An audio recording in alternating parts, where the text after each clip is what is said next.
Aquí ya voy al feed con los datos de entrenamiento, validación, el número de épocas que le diga a la entrada y el batch size que le diga a la entrada. Y hacemos la predicción como antes y nos ploteamos las curvas como antes. ¿Vale? Entonces ahora le voy a decir que quiero este learning rate un poco más bajito. ¿Por qué? Porque cuando aumento la complejidad de la red, es importante que bajéis un poquito el learning rate. ¿Vale? Entonces hemos bajado el learning rate a un poquito de la mitad de lo que teníamos antes. El batch size 128 hemos visto que está bien, como esto depende del número de imágenes que tengamos para saber el número de iteraciones que se está realizando por época, pues podemos dejar 128. Luego vemos el número de épocas, que aquí la vamos a subir un poquito más porque es una red más compleja, que requiere más tiempo hasta la convergencia, que vamos a ponerle 50 épocas y el optimizador, pues en este caso lo vamos a llamar Adam, ¿vale? Este Adam es una variación del SGD, ¿vale? Para que veáis que también existen diferentes optimizadores, pero que todos son variaciones del gradient descent. Y hacemos el trending net pasándole el learning rate, el batch size, el número de épocas y el optimizador. ¿Vale? Entonces, ¿qué es lo que pasa? Pues si ahora nos visualizamos las learning queues, ¿podemos ver que existe un poquito de overfitting? Pues sí, existe un poquito de overfitting. ¿Por qué? Porque hemos metido mucha complejidad a nuestra red y entonces tenemos que, aquí por ejemplo, en la curva, los datos de entrenamiento son muy bajitos y los datos de validación hay una diferencia entre la validación y el entrenamiento. Entonces vemos que hay overfitting. ¿Por qué hay overfitting? Pues porque hemos ampliado mucho la complejidad de la red. Le hemos metido como 4 capas de capas ocultas con las neuronas de 128, 156, todas esas que me meten un montón de parámetros, ¿vale? Entonces, al tener un montón de parámetros, pues hace que aumente el overfitting y que por lo tanto tengan que hacer técnicas de regularización que permitan reducirlo. Entonces, en el ejercicio 6, ese es el objetivo. Como aquí en la Train Deep Net hemos visto que este modelo nos hace que tengamos overfitting, vamos a ir reduciendo el overfitting. ¿Cómo? Pues vamos a aplicar una de las capas que hemos visto en la parte de teoría, que es la capa de dropout, que consiste en desconectar de forma automática y de forma random conexiones entre dos capas. Y le vamos a poner un dropout de 0,25 y un dropout de 0,5. Entonces, ¿qué hacemos? Pues copiamos la arquitectura que teníamos antes, la Train Deep Net, tal y como lo teníamos todo, el compile, el feed, el model predict, todo. Y lo que vamos a hacer es que entre cada capa, entre cada dos capas, o sea, aquí tengo la primera capa oculta de 512 neuronas y aquí la siguiente capa oculta de 256, entre la capa oculta de 512 neuronas y la de 256 voy a meter un dropout, ¿vale? Voy a meter un dropout y ¿qué va a pasar? Que me va a desconectar alguna de las conexiones entre pesos que hay entre esta capa y esta capa, ¿vale? Luego tengo otra capa que es la entre 256 y 128, le meto otro dropout. Entonces esto es como hacer esto de aquí. Tengo la capa de entrada que tiene 784 neuronas, ¿vale? Luego tengo la siguiente capa oculta que tiene 512. Y la siguiente capa oculta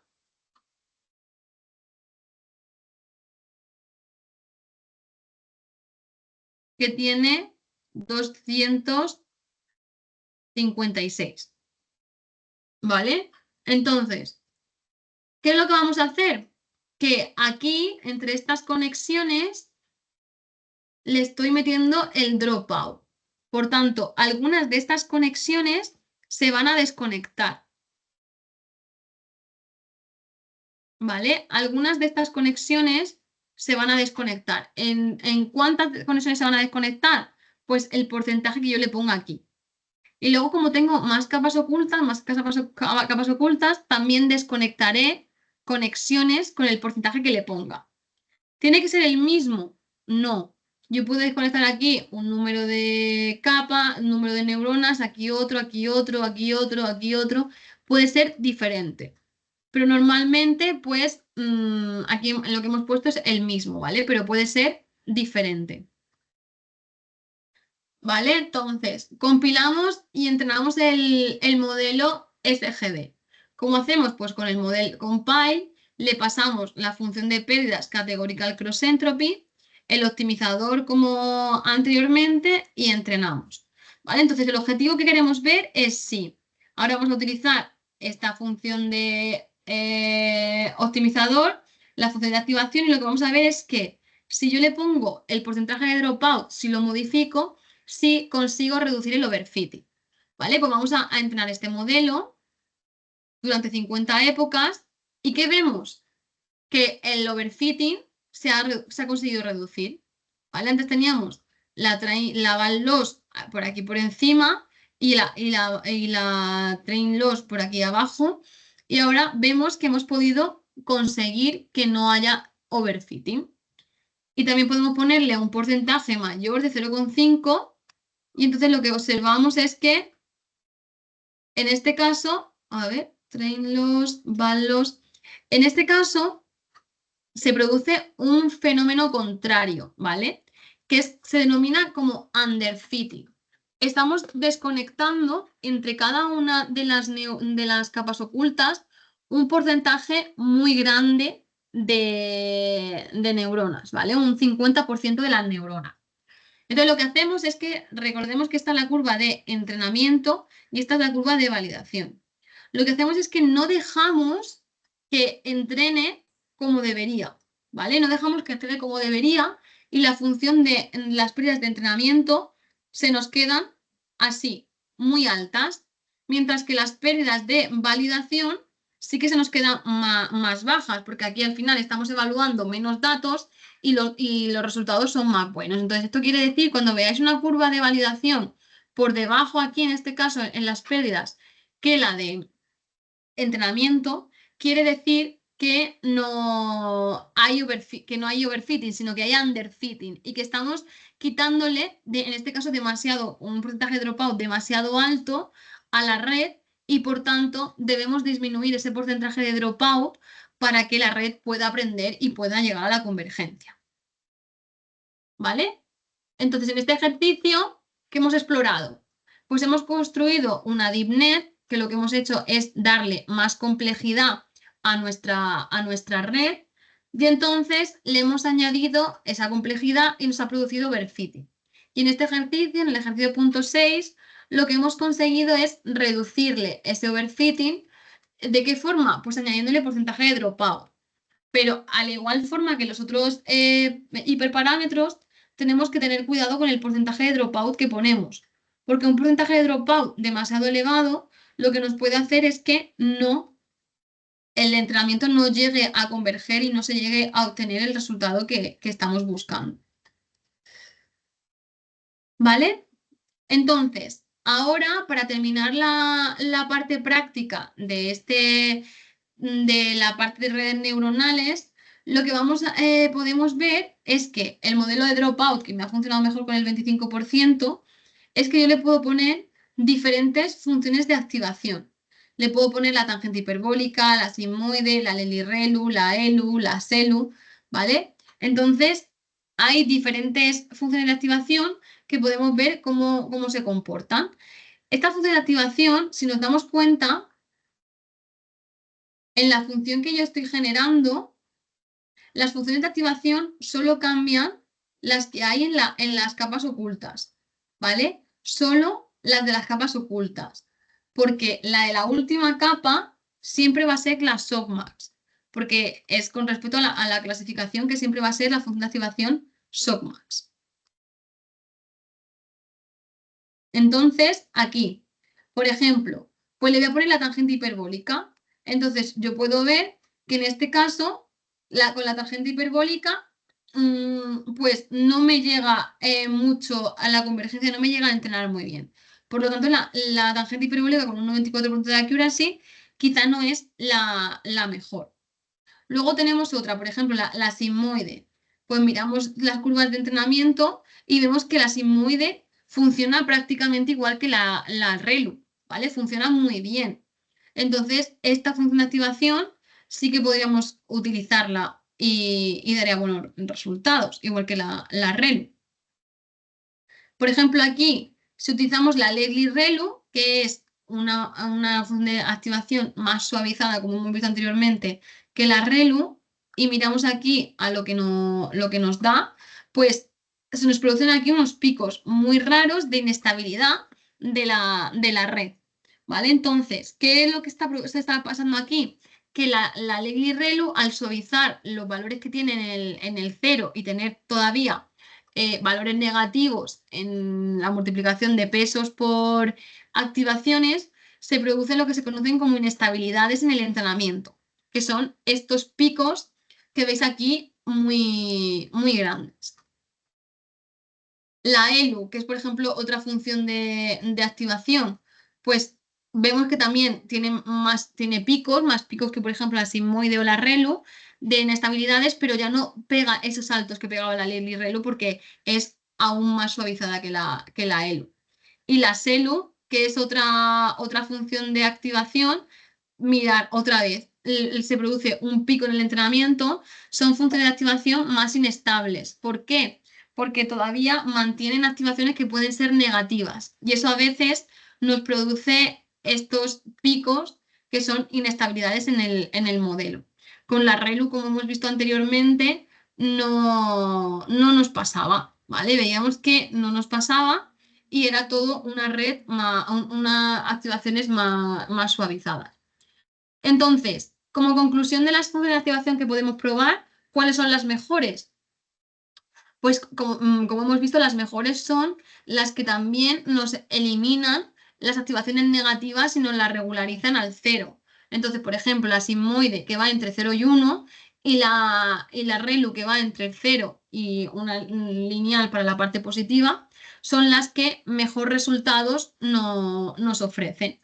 Las otras que son más suavizadas, pues en este caso no nos interesan. ¿Por qué? Pues porque nos producen unos picos que generan inestabilidades. Y por último, yo os he explicado los optimizadores SGD, pero si nos metemos aquí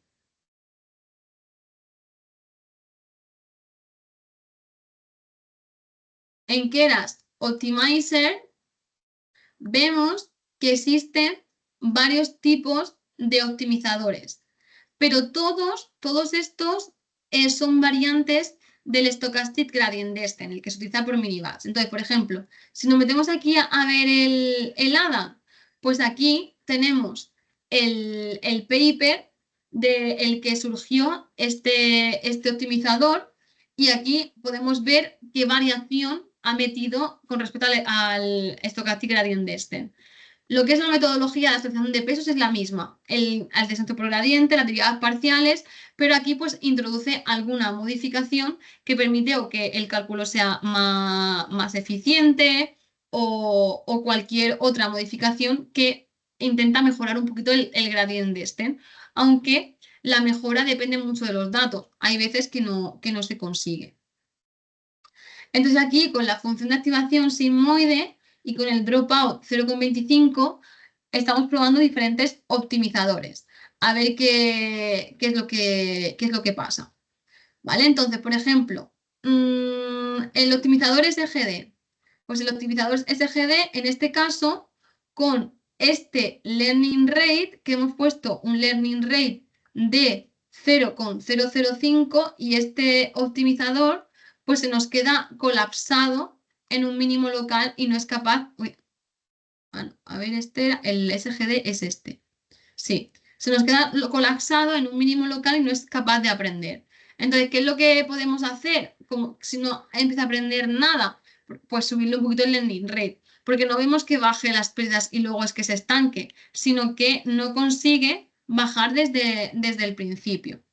Luego tenemos otros optimizadores, como por ejemplo el nada. ¿Qué pasa con el nada? Que si vemos aquí, pues se comporta, para ese lending rate en concreto, pues se comporta mejor que el SGD. Y otra variación como el RSM Pro, pues también se comporta de manera similar a lo que hemos visto del nada. Todos son diferentes variaciones del SGD, pero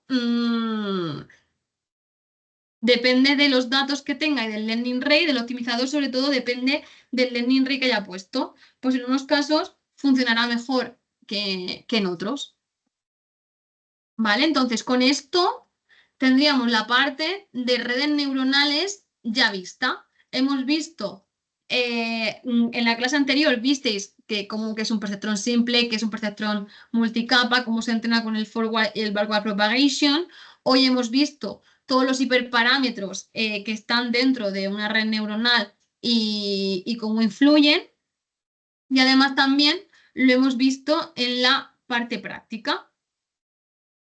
¿Vale? Entonces, antes de pasar a hacer una pequeña introducción a las TNNs, no sé si tenéis alguna duda, algo que queráis comentar, algo que no hayáis entendido bien del código, alguna duda particular de interacción entre hiperparámetros o algo de las redes neuronales que no hayáis terminado de entender. Si tenéis cualquier duda de esta parte, me comentáis y la vemos. Si no, antes de que termine la sesión de hoy, quería haceros una pequeña introducción a lo que son las redes neuronales convolucionales y por qué la vamos a utilizar. Y ya con las redes neuronales convolucionales vayas a seguir con Adrián para ver redes neuronales convolucionales y la parte de la IA generativa. Vale, pues si no tenéis ninguna duda con respecto a esta parte, antes de irnos hoy, voy a haceros una introducción. A ver si se abre. Si cierro esto, se abre. Vale, está aquí. No, fundamentos no. Ah, es que estoy abriendo la misma. Vale, a ver.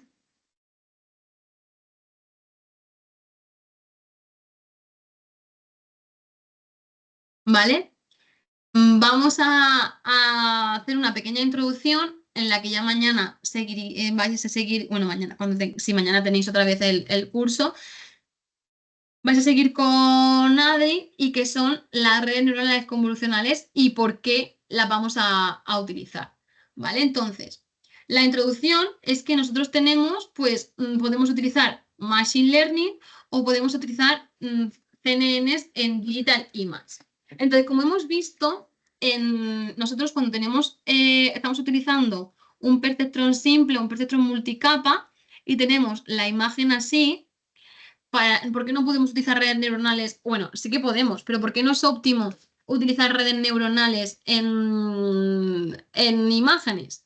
Pues porque, como hemos visto, las imágenes se tienen que hacer un flatten, se tienen que convertir en un vector y con ese vector ya puedo aplicar un MLP. ¿Vale? Pero el problema es que al aplicar un ML, al hacer este flatten, me estoy perdiendo la riqueza de los datos de la imagen. Es decir, una imagen al final es una estructura 2D donde tenemos un píxel aquí, un píxel aquí, un píxel aquí. Es decir, los píxeles tienen relación espacial que aquí, al verlo como un vector, la estoy perdiendo. Es decir, quizá un valor de píxel aquí está influyendo con lo que tenga otro aquí. Es decir, aquí hay una relación de píxel, tengo una relación espacial, la posición de los píxeles en la imagen es importante. Y si yo la tengo que convertir en un vector con un perceptrón multicapa para procesarla con un perceptrón multicapa, la tengo que convertir en un vector, estoy perdiendo esta posición espacial. Estoy perdiendo lo importante que son esa posición que tienen esos píxeles en la imagen. Por eso, cuando lo tenemos con imagen, aparte de, como por ejemplo estas, aparte de utilizar, podemos utilizar Machine Learning, que extraemos características, como ya os dije, de forma manual sobre las imágenes y podemos utilizar, por ejemplo, todos estos descriptores o estatutos de características. En Deep Learning lo que se suele utilizar son las CNNs, ¿vale? Convolutional Neural Network, donde la operación por excelencia va a ser la convolución. ¿Vale? Entonces, aquí en Machine Learning tenemos las características, tenemos los datos, podemos extraer las características y tenemos la clasificación. Aquí en CNN tenemos que tener datos elevado a 2, ¿vale? ¿Por qué? Porque tenemos muchos más datos si queremos utilizar Deep Learning. Y entonces, en lugar de utilizar un perceptrón multicapa, como lo que teníamos que era, pues neuronas, capas de neuronas conectadas a otras capas de neuronas, lo que vamos a tener aquí es una red neuronal convolucional, que tenemos la imagen y sobre ella se va a ir haciendo convoluciones, ¿vale? Voy a abrir para las animaciones, mejor me voy a abrir este y lo vemos aquí mejor para las animaciones. ¿Vale? Simplemente por tema de animación, ¿vale? Entonces, tenemos la parte de extracción de características de forma automática que se va a hacer también con la convolución.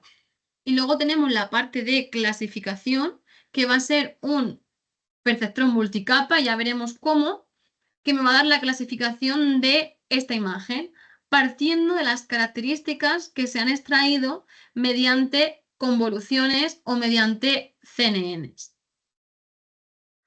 Entonces, vamos a ver aquí el concepto de convolución para ver qué es eso de extraer características. Entonces, al final, si tenemos unos datos XMN y aplicamos una convolución, pues tenemos una salida.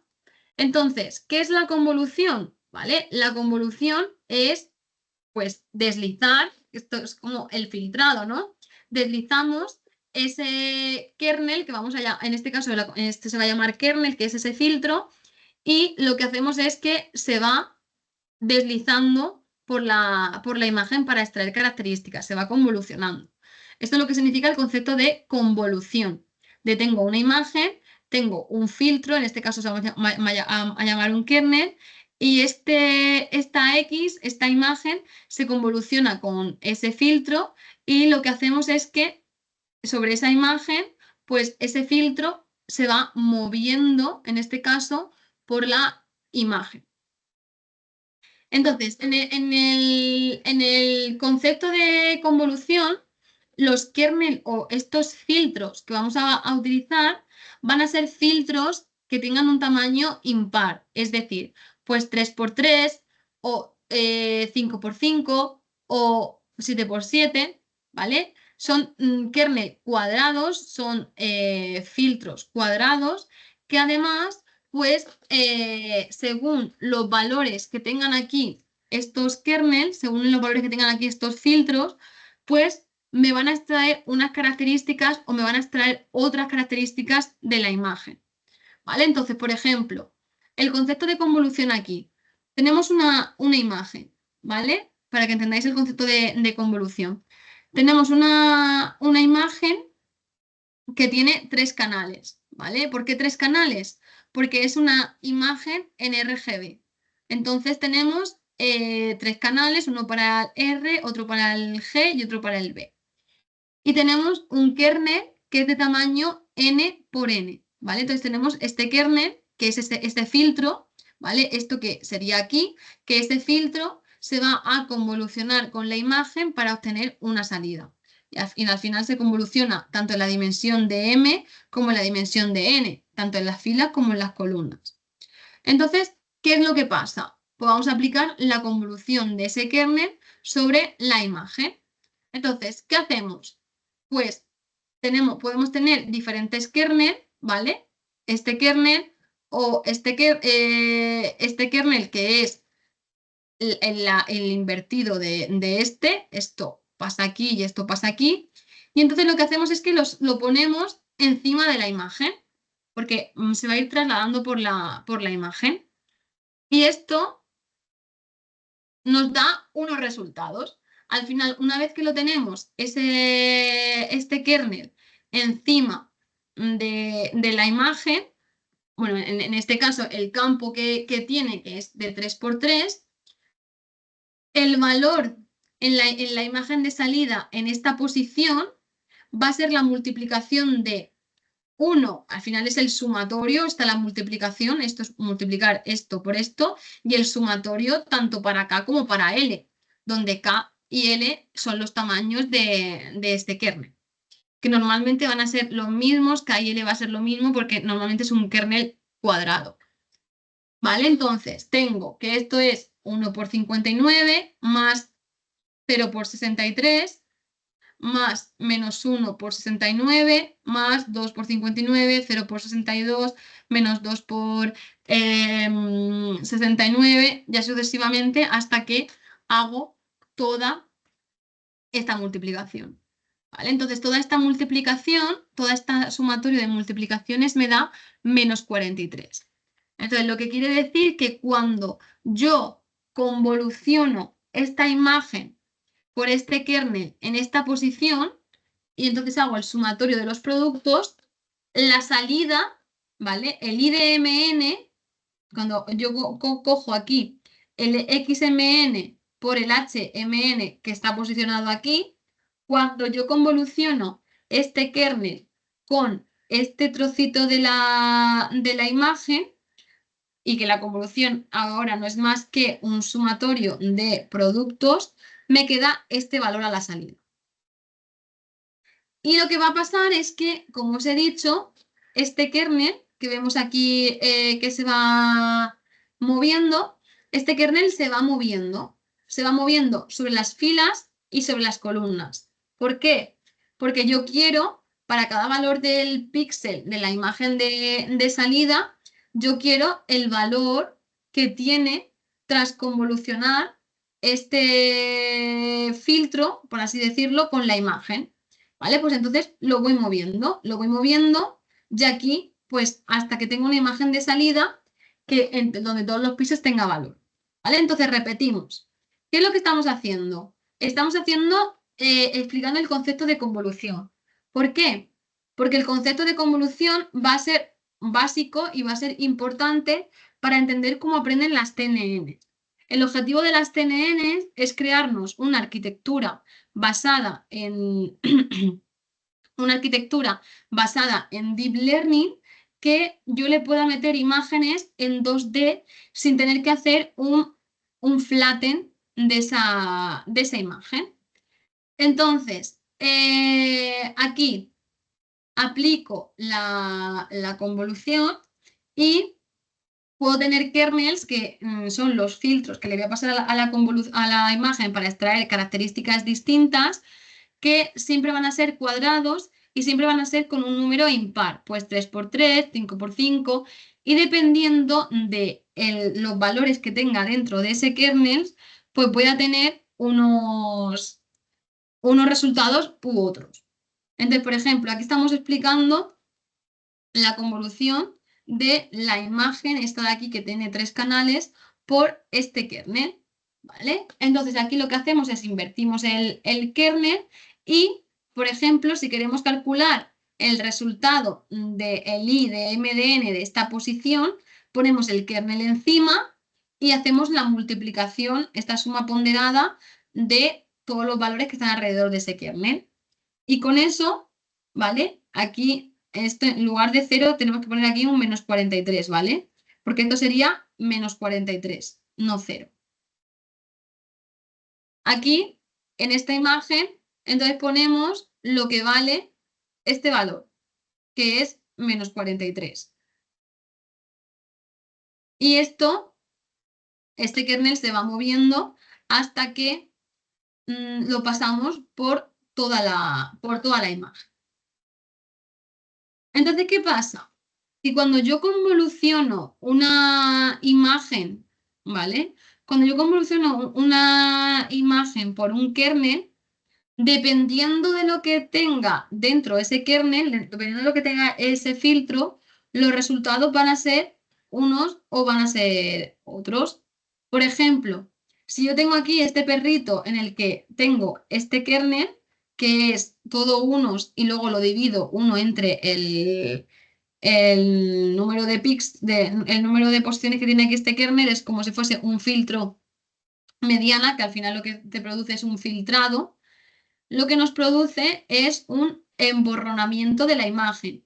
¿Por qué? Porque este kernel de aquí lo voy a superponer a la imagen y lo que estoy haciendo básicamente es que ese nuevo kernel, ese nuevo píxel, el valor que va a tener va a ser una media de los valores que tiene alrededor. ¿Vale? Entonces, quieras que no, pues estoy filtrando la imagen y emborronando la imagen. Sin embargo, si por ejemplo dentro de ese kernel, dentro de ese filtro, yo tengo otros valores, ¿vale? Otros valores que en este caso es todos negativos, excepto el valor del medio, que es positivo y elevado, lo que se está produciendo es un realce. ¿Por qué? Pues porque cuando en la nueva imagen yo estoy teniendo en cuenta, estoy teniendo muy en cuenta el píxel que cae en medio y le resto los de alrededor, por lo tanto se produce un realce de la imagen. Entonces, ¿qué pasa? Que dependiendo del kernel que yo vaya a tener, dependiendo de los valores de ese filtro por el cual voy a convolucionar la imagen, vemos que esa IDN, ese resultado, va a ser distinto, ¿vale? Lo mismo, si tengo una imagen, voy a producir un emborronamiento. Si tengo, por ejemplo, este tipo de kernel, voy a producir un realce, ¿vale? Entonces, va a depender de ese filtro, ¿qué valor tiene? Entonces tenemos muchos más valores de filtros. Por ejemplo, si lo multiplico por el laplaciano, pues me quedo con los bordes. Aquí el Sobel H y el Sobel V, también me intento quedar con los bordes de la imagen. Y aquí el emboss, que tiene esta característica, pues me queda esta imagen, ¿vale? Aquí lo que estoy haciendo es el gradiente en esta dimensión y aquí el gradiente en esta dimensión, ¿vale? Por eso es H horizontal, que aquí tengo los valores en horizontal y aquí en vertical, donde tengo los valores aquí en vertical, para buscar diferentes bordes, o aquí busca los bordes horizontales, si veis aquí, y aquí me resalta los bordes verticales, ¿vale? Porque va trabajando en esta dirección. Me saca los bordes verticales, que este es el Sobel V, y aquí el Sobel H, que son los bordes horizontales, son los que extrae. ¿Vale? Entonces aquí, en lugar de aquí vemos la diferencia que hay entre la correlación cruzada y la convolución. En lugar de hacer la convolución, que es esta de aquí, donde se le resta K y donde se le resta L, en lugar de hacer la convolución, vamos a hacer la correlación cruzada, ¿vale? La única diferencia entre la convolución y la correlación cruzada es que tenemos aquí unos menos y aquí unos más. Esto es simplemente por las operaciones en los cálculos. Entonces aquí, si veíamos aquí cuando definíamos la convolución, pues teníamos que invertir el kernel, ¿vale? Y aquí, sin embargo, en las redes neuronales, como se va a utilizar la correlación, que simplemente la diferencia es en las sumas que hay aquí, pues cuando le pongo la imagen, el kernel encima de la imagen, no invertimos el kernel como teníamos anteriormente, simplemente para facilitar los cálculos. ¿Vale? Entonces aquí tenemos el resultado. Vale, allí tenía que salir 0 esta sumatorio y aquí 43. Por eso aquí sí que estaba bien y ahí cuando teníamos invertido anteriormente era 0. Entonces es lo mismo en la correlación cruzada. Lo que pasa que lo único que aquí es positivo. Para calcular los valores de IDN de la imagen de salida, lo que tenemos que hacer es que ese kernel se superpone a la imagen de entrada y entonces nos da un resultado. Para la I de MN en esta posición, pues nos da 43. Y como antes, esto y esto se va moviendo por toda la imagen hasta tener la salida para todos los píxeles, para IMDN, que son para todos los píxeles de la imagen. ¿Vale? Entonces, esta convolución es muy importante porque va a ser la operación básica de las TNNs, ¿vale? Veremos que la convolución se basa en la convolución, bueno, más en la correlación cruzada, pero aunque se denomina como la convolución, es en lo que se basa las redes neuronales convolucionales, ¿vale? Entonces, aquí, con esta parte ya nos vamos a quedar aquí, en la extracción de características. ¿Qué es lo que pasa? Que nosotros teníamos capas fully connected, ¿vale? Y entonces, estas capas fully connected no nos van a interesar. ¿Por qué? Porque como os he dicho, lo que pasa es que tenemos que hacer un flatten de la imagen y por tanto no podemos extraer las características como corresponde. En su lugar, hay otras capas que son las CNNs, ¿vale? Las Convolutional Layers, las COM2D que habíamos visto en la parte de Keras, donde van a permitir extraer las características y entonces vamos a poder trabajar con imágenes 2D que no tenemos que hacer un flatten de ellas. Está el concepto de kernel, que es lo que veíamos como HDMN, ¿vale? Que estos son nosotros aquí, cuando explicamos la convolución, nosotros sabemos que si aplicamos este kernel con estos valores, nos sale las características, nos sale una imagen que es el laplaciano. Si aplicábamos otro kernel con estos valores que nosotros le imponíamos, nos salía una imagen que es el Sobel H, el Sobel V o el emboss. En lo que consiste en las redes neuronales convolucionales es que van a partir también de la correlación cruzada, de la convolución, pero este valor de kernel por el que yo voy a convolucionar la imagen, sus valores que tengan aquí, ¿vale? No son valores que yo voy a predefinir anteriormente, sino que son valores que va a aprender la red. Verdaderamente, estos valores de los pesos son valores que la red va a aprender, que la red va a actualizar en cada iteración. Igual que antes en las redes neuronales, en las tensas, lo que se aprendía son los pesos que conectan las neuronas, aquí lo que vamos a aprender son los pesos, estas W111, aquí W1N1, y aquí decimos que es un kernel 3D, porque en esta dimensión, en la Z, tenemos 3 kernel. ¿Qué significa eso? Que las imágenes son RGB, y para cada uno de los canales voy a convolucionarlo por un kernel. Entonces, si tenemos aquí una input image de estas características, lo que voy a hacer es que voy a poner el kernel encima de la imagen, ¿vale? Y como resultado de hacer la convolución o verdaderamente la correlación cruzada sobre este trozo de la imagen, me va a dar una salida. Y como hemos dicho anteriormente, este kernel se va moviendo en esta dimensión y en esta dimensión y me va generando lo que se conoce como el Activation Map, que es el resultado de convolucionar la imagen con un kernel que yo he decidido.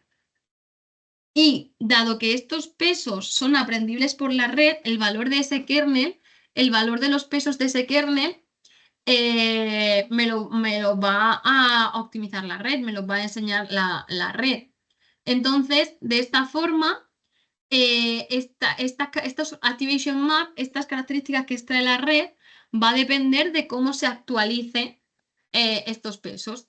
Por tanto, se dice que esta es la extracción de características que hace las redes neuronales convolucionales, que es al convolucionar o hacer la correlación cruzada de este kernel en la imagen.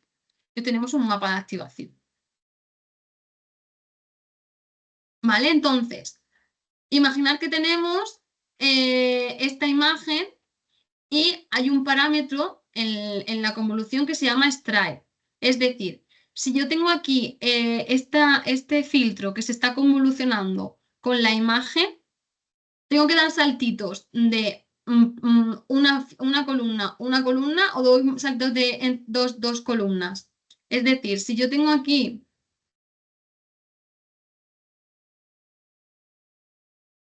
una imagen, ¿vale?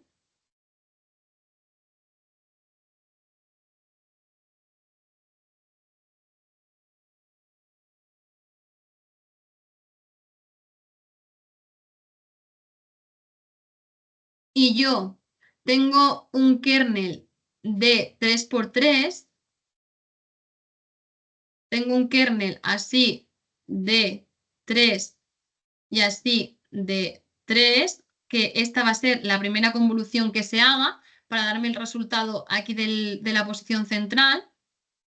Cuando yo calcule, para pasarme a los siguientes píxeles a calcular, tengo que mover esto en esta dimensión y luego también la tendré que mover en esta dimensión. Entonces, hay un parámetro que se denomina stride y que me dice, vale, pues esto lo voy a mover de una columna en una columna. Entonces, el siguiente que haga la convolución va a ser de estos valores. Si me muevo solo uno, ¿vale? Va a ser de estos valores. Esa es la primera convolución y la segunda convolución va a ser esta, ¿vale? Porque me estoy moviendo solo una posición en esta dirección, ¿vale? Entonces esto es lo que se denomina como stride, que lo tenemos aquí explicado. Si tenemos aquí un input image de 7×7 y tengo aquí este kernel que se está convolucionando con esta parte de la imagen, a la siguiente, esto me da este valor, ¿vale? Esto de aquí lo convoluciono y me da un valor. Lo muevo 1, ¿vale? Solo muevo una posición y me da el siguiente valor. Lo muevo también hacia abajo y me da el siguiente valor. Y así sucesivamente, ¿vale? Lo que pasa es que cuando aplico ese filtro en la imagen, se reducen las dimensiones del Activation Map. Con esto hay que tener cuidado y lo explicaremos, porque claro, este valor, ¿vale? Cuando hago este valor, se me genera cuando hago esta convolución, se me genera como el resultado del píxel que habría aquí. O sea, esta parte de aquí es el resultado del píxel que había aquí. Pero yo no puedo poner, quiere decir que lo que yo no puedo hacer,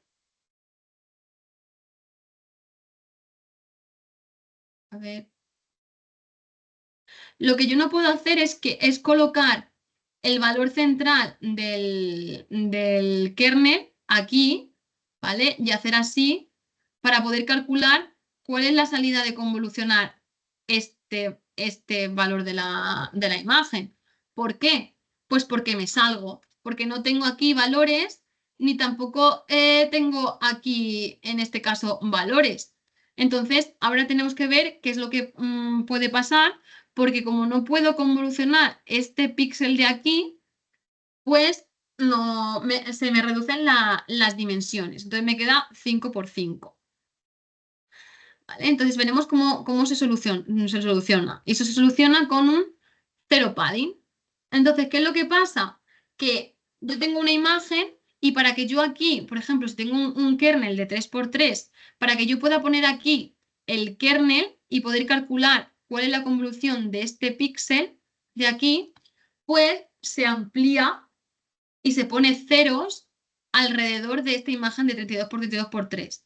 Se ponen ceros aquí, se ponen ceros aquí y se ponen ceros aquí. De tal forma que cuando yo convolucione esta imagen por un kernel, en este caso de 3×3, pues yo voy a tener el mapa de activación, el mismo que tenía con el mismo tamaño que tenía a la entrada. ¿Vale? Si yo aquí tenía una entrada de 28×28×3, si yo para aplicar la convolución primero hago el cero padding y luego convoluciono, pues voy a poder obtener la misma dimensión a la salida. ¿Por qué? Pues fácil, porque ahora ahora, si yo quiero calcular el valor de convolucionar este píxel y tengo un kernel de tamaño 3×3, aquí se pone la mitad, ¿vale? Aquí, entonces el kernel sería este de aquí, ¿vale? Entonces, ahora sí que puedo convolucionar lo que vale este valor de aquí. Bueno, aquí faltaría, sería, a ver, si es de 3 por, uy, si es de 3×3, sería, aquí estaría el medio y sería algo así, ¿vale? Aquí, así, ¿vale? Entonces, de esta forma sí que tengo aquí y puedo calcular lo que vale esa convolución porque me salgo, aunque me salgo de los márgenes, como he completado con cero padding, sí que voy a poder tener un mapa de activación a la salida que sea igual que la imagen de entrada. Y eso es lo que se conoce como cero padding. ¿Vale? Entonces lo que pasa es que las redes neuronales convolucionales me van extrayendo características que son la convolución de los kernel con las imágenes. Entonces, al principio de la red neuronal convolucional, yo parto de una imagen y extraigo características con una convolución, ¿vale? Convoluciono y extraigo características. Y esas características se conocen como que son de bajo nivel, ¿vale? ¿Por qué? Porque son características más simples. A lo mejor está detectando bordes, está detectando cambios de color, etc. Y conforme voy avanzando en la red, como la salida de las primeras convoluciones de esos mapas de activación son la entrada de las siguientes, pues va extrayendo características más complejas.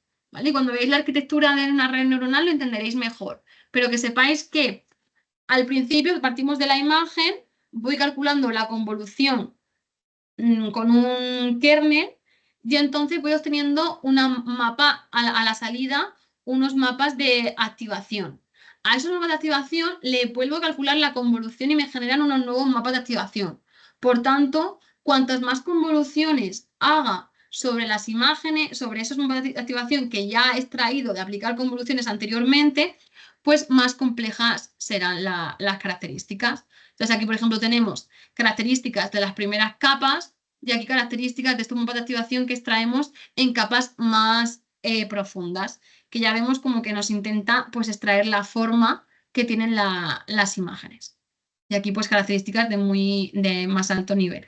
Para que veáis la diferencia. Aquí veis, estos son los filtros que intenta detectar, que tenemos aquí pues gatos, tenemos aquí el ojo del gavilán, etc. ¿Vale? Entonces, lo vamos a dejar aquí y Adrián comenzará haciendo un repaso de lo que es las CNNs, que es, como ya sabéis, que es para que se apliquen a imágenes, cuál es el concepto de la convolución, qué es lo que pasa con la convolución, que cojo un kernel cuyos pesos, cuyos valores, el kernel es ese filtro que va a ser de tamaño impar y normalmente va a ser cuadrado. Ese kernel me va a ir deslizando por la imagen y me va a extraer características de forma automática. ¿Y qué va a pasar? Que los valores de esos pesos, ¿vale? Los valores de ese kernel, pues es algo que se va a aprender conforme vaya entrenando mi red neuronal. Conforme vaya entrenando la red neuronal, esos pesos se van a ir actualizando y entonces va a extraer características.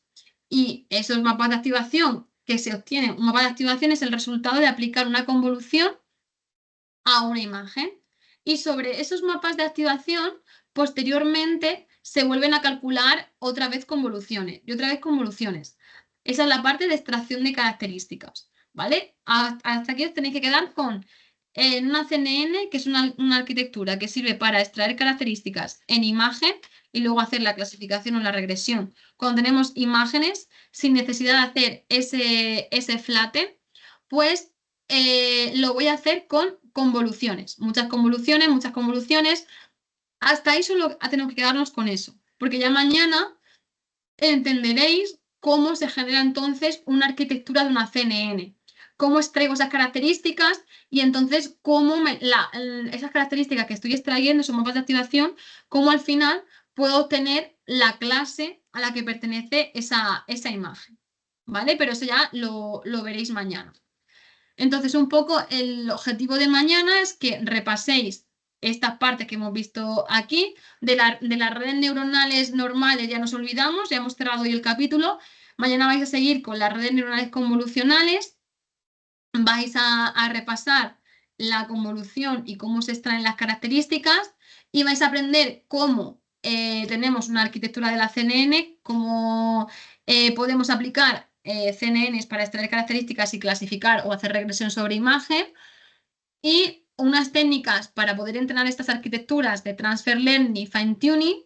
Haréis la parte de la práctica y os meteréis un poquito con aprendizaje generativo, ¿vale? Para que vayáis viendo diferentes ramas del deep learning. ¿Vale? Y si hoy necesitáis asentar los conocimientos, pues también cualquier duda que os haya quedado hoy de la sesión o cualquier problema, pues mañana se lo preguntáis también a Adrián o me mandáis un correo si tenéis alguna duda, algo que comentar que no hayáis entendido.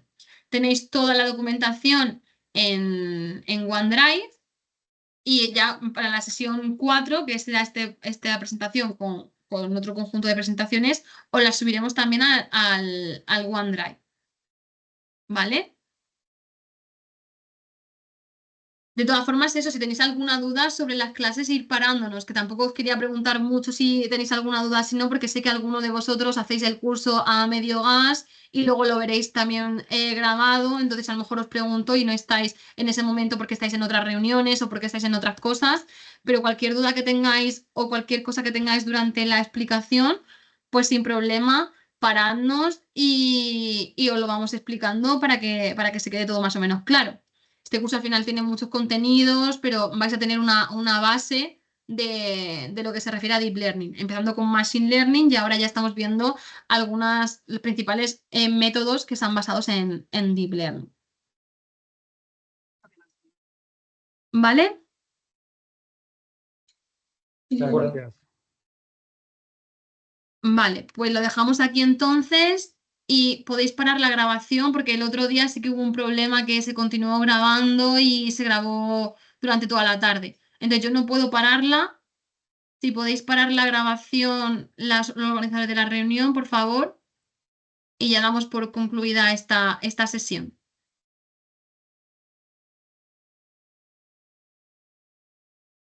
Vale. Pues nada, nos vemos en la siguiente sesión. En la siguiente sesión ya vendrá Adriana a contar lo que os he comentado. Hasta luego y muchas gracias por vuestra atención. Muy bien, Luego. muchas gracias.